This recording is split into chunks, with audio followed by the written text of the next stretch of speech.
M S Dhoni के साथ हुआ 15 करोड़ का घपला। एम एस धोनी ने रिसेंटली रांची पुलिस स्टेशन में जाके केस किया है और उनके साथ जो फ्रॉड हुआ है उसके बारे में जानकारी दी है। दो लोग जिनका नाम है मिहिर दिवाकर और सौम्य विश्वास, जो कि आरका स्पोर्ट्स मैनेजमेंट कंपनी से हैं, उनके साथ एक अग्रीमेंट हुआ था 2017 में, जिसमें एम एस धोनी के नाम से ग्लोबली अकेडमीज खोली जाने वाली थी और वो प्लान था कि इसको पूरा ग्लोबली एक्सपैंड किया जाएगा अकेडमीज को और एम एस धोनी के नाम पे किया जाएगा। लेकिन लेटर ऑन जब एग्रीमेंट के हिसाब से चीज़ें नहीं चली हैं तो एम एस धोनी ने उनके ऊपर केस फाइल किया है और उनको बोला गया है कि जो भी उनके पास राइट्स थे वो वापस लिए जाएं और जो फाइन है वो भी वापस दिया जाए, क्योंकि एम एस धोनी से जो अग्रीमेंट हुआ था उसमें साफ साफ लिखा था कि जो प्रॉफिट शेयरिंग होगी और साथ में जो फ्रेंचाइज फीस होगी वो आपको अदा करनी होगी एम एस धोनी को, और अग्रीमेंट के अकॉर्डिंगली ये चीज़ें नहीं हुई हैं अभी तक। तो जो भी रूल्स एंड रेगुलेशन थे, जो भी क्लॉजेस थे, उसके अकॉर्डिंगली मिहिर दिवाकर एंड सौम्य विश्वास को ये जो अकेडमी की जो फीस थी, जो फ्रेंचाइजी फीस थी और जो साथ में प्रॉफिट शेयरिंग आनी चाहिए थी, जो इनकम आनी चाहिए आ रही थी,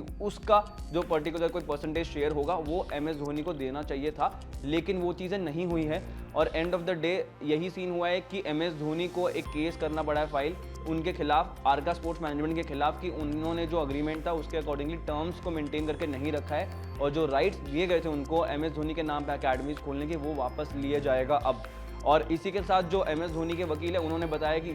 के चक्कर में ऑलमोस्ट 15 करोड़ का नुकसान हुआ है और जो लॉस हुआ है 15 करोड़ के आसपास एस्टिमेटेड है। तो इतना बड़ा नुकसान है, अब देखना होगा एम एस धोनी के आगे क्या स्टेप्स होते हैं इसको लेते हुए, और इतने बड़े नुकसान के साथ अब एम एस धोनी क्या रिएक्ट करेंगे इन चीज़ों के ऊपर और कैसे आगे अप्रोच होगी वो देखने वाली बात होगी। लेकिन अभी के लिए खबर यही है कि 15 करोड़ का घपला हुआ है, एम एस धोनी के साथ स्कैम हुआ है एंड होपफुली ये चीज़ रिकवर हो जाए, जितनी जल्दी इसका सॉल्यूशन मिले उतना बेहतर होगा। और ऐसी न्यूज़ और ऐसी वीडियोज़ के लिए CG न्यूज़ को सब्सक्राइब करना मत भूलना। Thank you so much.